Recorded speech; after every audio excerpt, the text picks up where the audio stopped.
चलिए अगले अलर्ट की तरफ बढ़ते हैं। सात समुंदर पार खाड़ी देशों से अगला अलर्ट है जिसने पूरी दुनिया के कूटनीतिक गलियारों में इस वक्त हलचल मचाई है। बात ईरान की है, जहां 37 साल पुराना एक अटूट सिलसिला अचानक टूट गया। ईरान के सर्वोच्च नेता अयातुल्लाह अली खामेनेई, जो हर तूफान में सीना तानकर खड़े रहे, वे अचानक अपनी वायुसेना के कमांडरों की सबसे महत्वपूर्ण बैठक से गायब हो गए। सवाल उठ रहे हैं कि क्या ये महज एक इत्तेफाक है या फिर वॉशिंगटन से उठी धमकियों का खौफ है। आइए इस खामोशी के पीछे की वजह को समझते हैं। ईरान की राजधानी तेहरान में रविवार की वो सुबह हर साल की तरह सामान्य नहीं थी।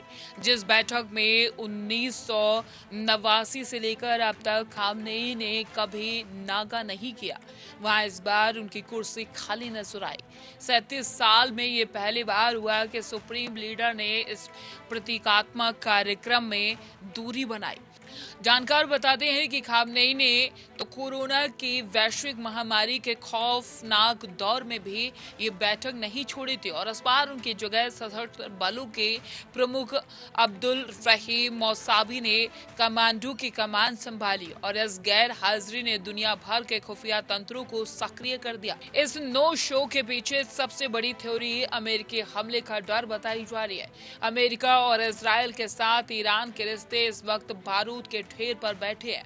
हाल ही में पेंटागन और व्हाइट हाउस की ओर से जो सख्त तेवर दिखाए गए, उससे तेहरान की चिंताएं बढ़ गई हैं। खुफिया रिपोर्ट्स की माने तो खामनेई को किसी अज्ञात और बेहद सुरक्षित भूमिगत बंकर में स्थानांतरित कर दिया गया है।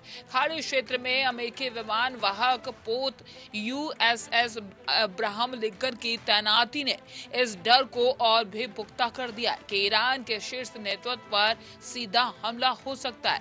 खामनेई ने परंपरा तोड़ी। 37 साल बाद नो शो, वायुसेना कमांडो की अहम बैठक, अमेरिका इजराइल से सीधा खतरा। खामनेई भूमिगत बंकर में। सिर्फ विदेशी खतरा ही नहीं बल्कि ईरान के भीतर भी चिंगारियां धधक रही हैं। 180 से अधिक शहरों में सरकार विरोधी प्रदर्शनों ने सत्ता की चूल्हे हिला दी है। मशहद और तेहरान जैसे प्रमुख शहरों से जो खबरें आ रही है वो किसी आंतरिक विद्रोह से कम नहीं है।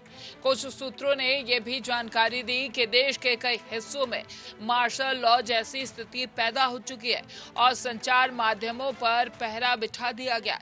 ऐसे में खामनेई का सार्वजनिक रूप से न दिखना ये संकेत देता है कि वो बाहरी हमले के साथ साथ आंतरिक बगावत से भी जूझ रहे हैं। अब सत्ता के गलियारों में जब सन्नाटा छाता है तो अफवाह सबसे तेज शोर मचाती है। खामेनेई की अनुपस्थिति को कुछ लोग उनके गिरते श्वास से जोड़कर देख रहे हैं तो कुछ इसे एक सोची समझी कूटनीतिक चाल मान रहे हैं। लेकिन सवाल वही है कि क्या ईरान का ये शेर अब बंकर की कैद में है? क्या अमेरिका की सैन्य शक्ति ने वाकई ईरान को रक्षात्मक होने पर मजबूर कर दिया? आइए इस रणनीतिक विवाद के अगले मोहरे को समझने की कोशिश करते हैं। विश्लेषकों का एक वर्ग से रणनीतिक संयम का नाम दे रहा है।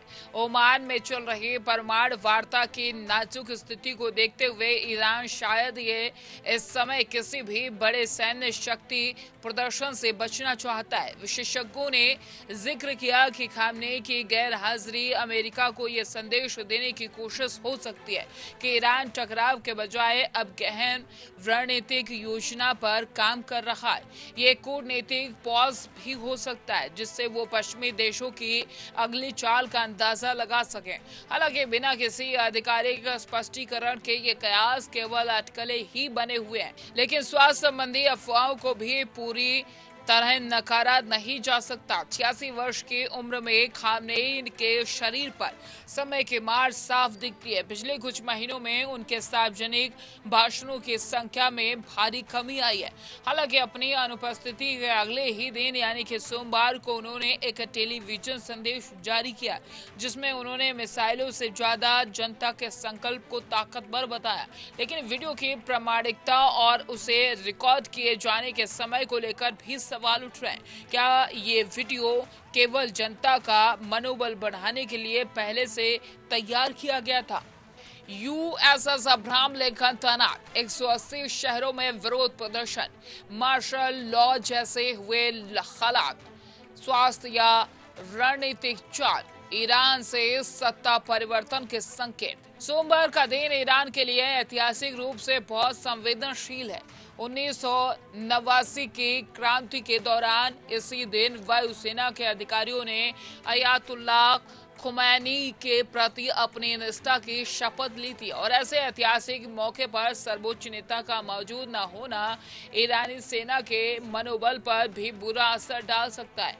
अब सेना के कमांडर अपने सुप्रीम कमांडर का चेहरा देखने के लिए तरस जाएं तो समझ लीजिए कि पर्दे के पीछे कुछ बहुत बड़ा पकड़ा है।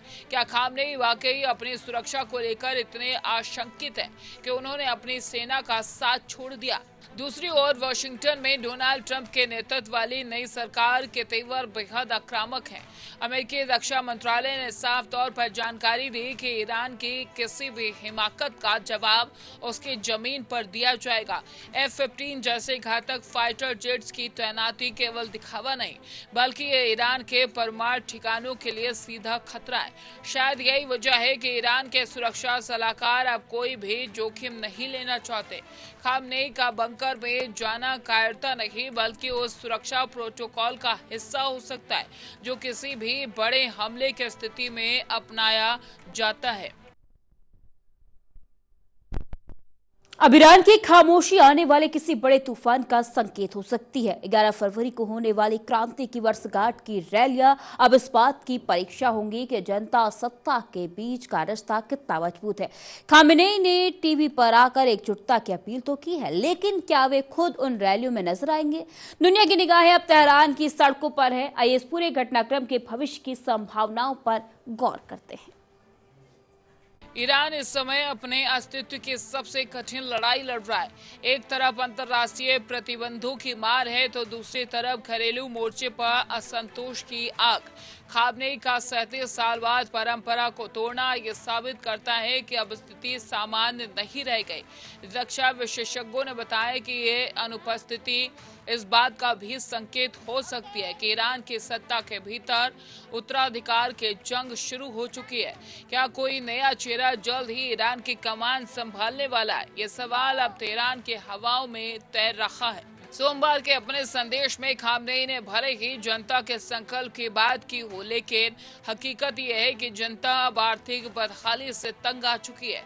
जब लोग सड़कों पर रोटी और आजादी के लिए लड़ रहे हों तो मिसाइलें का प्रदर्शन भी फीका पड़ जाता है। अमेरिका ऐसी कमजोरी का फायदा उठा रहा है। राष्ट्रपति ट्रंप की चेतावनियां और आर्थिक दबाव ने ईरान को रणनीतिक रूप से अलग थलग कर दिया है। खामनेई के खामोश उपस्थिति अब उनके समर्थकों के लिए भी चिंता का विषय बन गई है। ईरानी अधिकारियों ने हमेशा की तरह इन खबरों को पश्चिमी प्रोपेगेंडा बताकर खारिज किया है। उनका दावा है कि सर्वोच्च नेता पूरी तरीके से स्वस्थ हैं और राष्ट्रीय सुरक्षा के अहम फैसलों में व्यस्त हैं, लेकिन ये दलीलें अब तक बेअसर हैं। जब तक खामनेई खुद सार्वजनिक रूप से सामने नहीं आते, तेहरान के अंडरग्राउंड बंकरों की गहराई में क्या चल रहा है ये कोई नहीं जानता। पर इतना तो है कि 1979 की क्रांति के बाद से अब तक ईरान की सत्ता इतनी डरी हुई है और असुरक्षित पहले कभी नहीं दिखाई दी। खामनेई का वायुसेना की बैठक में न आना केवल परंपरा का टूटना नहीं बल्कि एक नए युग की आहट है। ये वो दौर है जहां पुराने ढर्रे की राजनीति और कट्टरपंथी सत्ता अब आधुनिक युद्ध और आंतरिक बगावत के सामने लाचार नजर आ रही है। क्या खामनेई दोबारा उसी तेवर के साथ लौटेंगे या फिर उनके सत्ता के ढलने की शुरुआत है? 11 फरवरी की रैलियां इस राजनीतिक सस्पेंस से पर्दा उठा सकती हैं। तब तक पूरी दुनिया अपनी सांसें थामकर ईरान की अगली हरकत का इंतजार कर रही है।